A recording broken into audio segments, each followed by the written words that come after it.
பிரியமானவர்களே, இயேசுவின் நாமத்தில் வாழ்த்துகிறேன். எப்படி நல்லா இருக்கீங்களா? சந்தோஷமா இருக்கீங்களா? இந்த இடம் பாக்குறீங்களா? அங்க ஒரு கொடிக்கம்பம் பாக்குறீங்கல்ல, அதாவது வளைகுடா நாடுகளிலேயே ரொம்ப உயரமான கொடிக்கம்பம் இது.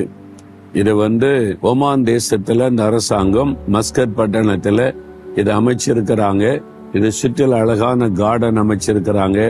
பார்க்கவே ரொம்ப அழகா இருக்கிறது.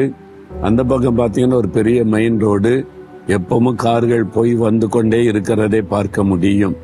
இது ஒரு அழகான ஒரு பட்டணம், மஸ்கட் பட்டணம் என்பது எனக்கு ரொம்ப பிடிக்கும். இந்த பட்டணத்துல வாக்கிங் போறது ரொம்ப நல்லா இருக்கும். அது மாதிரி ஒரு அழகான பட்டணம். உலகத்துல ஒவ்வொரு பகுதியிலும் தேவன் ஒவ்வொரு அழகை வைத்திருக்கிறார். எல்லா நாட்டிலுமே அழகான பகுதிகள் இருக்கிறதை நீங்கள் பார்க்க முடியும்.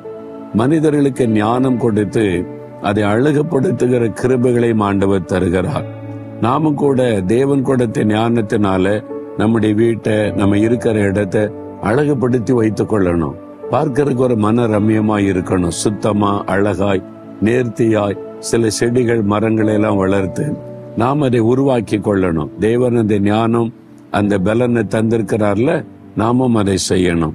சரி, இந்த நாள் ஆண்டவர் எனக்கு என்ன வார்த்தை தருகிறார்னா, ஏசாயா 51 22 இதோ தத்தளிப்பின் பாத்திரத்தை உன் கையிலிருந்து நீக்கி போடுகிறேன் அப்படின்னு ஆண்டவர் சொல்றார்.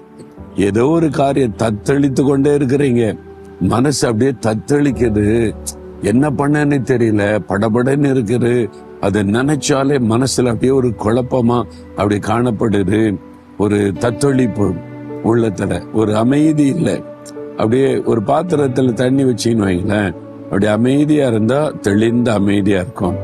அதுல ஒரு கல்லை போட்டீங்கன்னா அப்படியே தத்தளிக்கும்ல, அப்படியே அது மாதிரி அதுல குலுக்கன தத்தளிக்கும்ல. உங்க இறுதியம் அப்படி இருக்குதா? இறுதியம் தத்தளிச்சுக்கிட்டே இருக்குது. இந்த பிரச்சனை, அந்த பிரச்சனை, அந்த போராட்டம், அந்த பிரச்சனை. ஆண்டவர் சொல்றாரு, தத்தளிப்பின் பாத்திரத்தை உன் கையிலிருந்து நான் நீக்கி போடுகிறேன். நீ பயப்படாதே மகனே, பயப்படாதே மகளே, அந்த சூழ்நிலையை நான் மாத்திருவேன். அமைதி உண்டாகும், ஒரு அமைதி கட்டாயம் வரும். அதனால இந்த தத்தளிப்பு நீங்கிவிடும், குழப்பம் நீங்கிவிடும், ஒரு அமைதி உனக்கு உண்டாகும் என்று ஆண்டவர் வாக்கு கொடுக்கிறார். இதுக்காகத்தான் அவர் சிலுவைக்கு போனார். இந்த தத்தளிப்பின் பாத்திரத்தை நம்ம விட்டு அப்புறப்படுத்துவதற்கு அவர் சிலுவையில எவ்வளவு கஷ்டப்பட்டார் இல்ல, அவருடைய மனது எவ்வளவு தத்தளித்திருக்கும். தனித்து விடப்பட்ட நிலைமையில